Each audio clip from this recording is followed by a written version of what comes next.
Hello, everyone, and thanks for listening to Master English with Tim, the podcast where Tim helps you learn English in depth and detail, and without ever hurrying. I'm Tim, native speaker English teacher from the United States, polyglot, world traveler, podcaster, and writer of dictionaries, and I'm here to help you learn English and have a good time doing it. So, as you all are, I am sure, aware, Halloween is this week. In fact, it's on Thursday. I'm sure that everyone who's listening already knows what this holiday is all about, but in my life, personally, I have celebrated Halloween in some unusual ways that I would like to share with you this week. Also, a strange new Halloween tradition has appeared all over the United States and Canada, and I thought I'd share it with you this week too. Let's start with a Halloween tradition in my family. One involving index cards. Index cards are small pieces of paper, usually, for example, A6 size, that you use to study or write short messages on. Index cards aren't scary, except, of course, if you write something scary on them.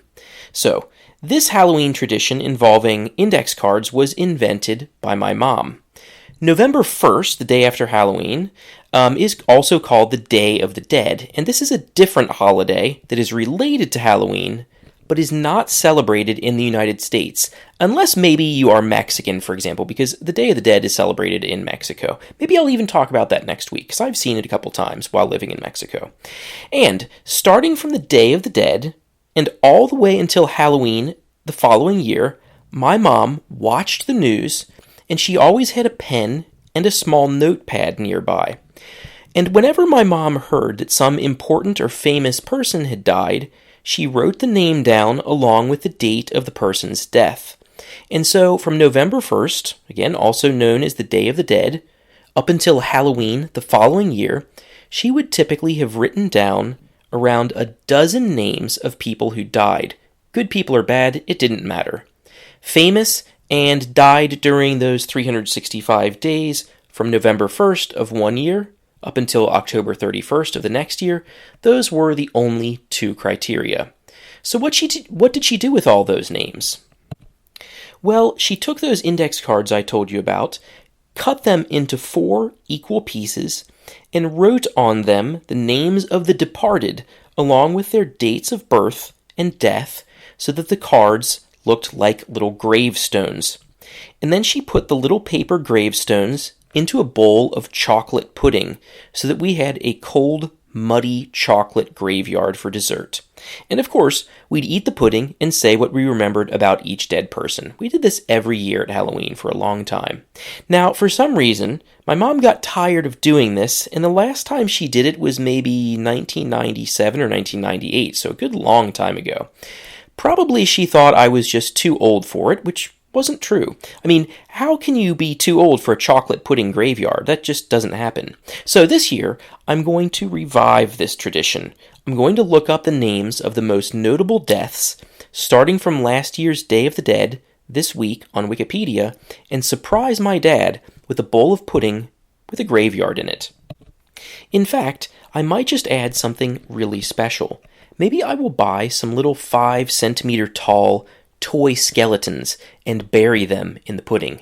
Well, my dad is older though, and even though he's in amazing physical and mental health, I don't want to give him a heart attack.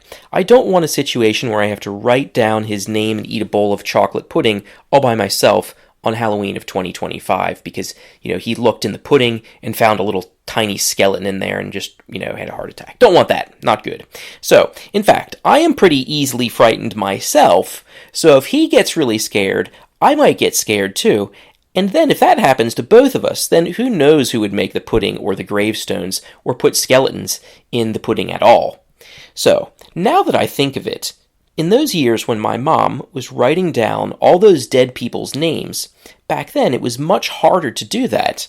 You couldn't wait until October 31st, go on Wikipedia, and look up all the names. You had to pay attention year-round. That was the kind of person my mom was. She really made every holiday special and put a lot of effort into them. Well, all of this talking about skeletons made me think of a new Halloween tradition here in the United States. and also in Canada. Starting in Halloween 2020, it became maybe not exactly popular, but certainly common, to buy a 4-meter tall toy skeleton, so giant toy skeleton, twice as tall as a tall human being, and put it in your front yard in order to celebrate Halloween. Maybe it was the pandemic, or maybe it was just coincidence, but people started buying these lawn skeletons from a popular store called Home Depot, where they sell things like tools and plants and building materials and also holiday decorations like Christmas trees or giant skeletons. Now, since then, other stores have started making and selling their own lawn skeletons, but the one from Home Depot is, as far as I know, the original, the first one. By the way, the skeleton that Home Depot sells even has a name. It's called Skelly. Now, I don't remember the first time I saw Skelly standing in someone's front yard, but I admit, Skelly does look shocking the first several times that you see him or her. Some of the Skellys, the newer ones, even have electronic eyes that you can put in them, so they look super spooky or scary, especially at night. If I'm not mistaken, you can even choose the eye color, blue or green or red, maybe even brown, although somehow brown is the least scary eye color for a skeleton. So actually, these spooky electronic eyes are a new addition to Skelly for the year 2024. You couldn't buy that before. There have been some other additions to Skelly too. There is now also a Skelly dog, very big one, also about a meter tall, and an animatronic or robotic Skelly that moves in frightening ways. You even have some Skellys that only include the top half of the body. You put them, for example, on the roof of your house, so they look like they're climbing out of it by tearing a hole in the roof. Or they can look like they're buried half underground and are crawling out of the ground to come and attack you. The funny thing is that after Halloween is over, a lot of people do not take their Skelly down. I guess there are two reasons for that. One is the size of the skeleton, which makes it difficult to take one down, take apart, and put away. And come to think of it, the size of it also makes it a little bit difficult to put together, to assemble it in the beginning. And all of this also means that the size of it means that a disassembled skeleton will take up a lot of space in your garage. The other thing is that these skeletons might cost $150 or $200. So once you've put up your skeleton, you probably want to get your money's worth. You want to get your investment back by letting the skeleton stand there for a while. And then, of course, people can be lazy. So now in 2024, it's not too uncommon to see these giant lawn skeletons, which are really spooky and creepy, standing year-round, all the time, spring, summer, winter, fall, all the time. And it kind of looks like people think that having a 4-meter tall skeleton standing around in your front yard was a completely normal thing, which of course it's not. So some people, though, even use Skelly for different holidays, for example, by dressing him up like Santa Claus at Christmas time. I have a couple more Halloween traditions. Actually, just one more. I'm going to save some for another time. So, one of these other traditions belonged not to me or my family, but instead to a particular street near the one where I grew up. So, almost every house and apartment building in the neighborhood took part in Halloween night by handing out candy to kids who were trick-or-treating, but there was one street which really went the extra mile. It was a very quiet and short side street that was cut in two by a bigger, faster one. One side of the shorter street had maybe 15 houses on each side, and the other, shorter side, had only maybe 8. So I'm pretty sure that everyone on that half of the street, the short half, knew each other.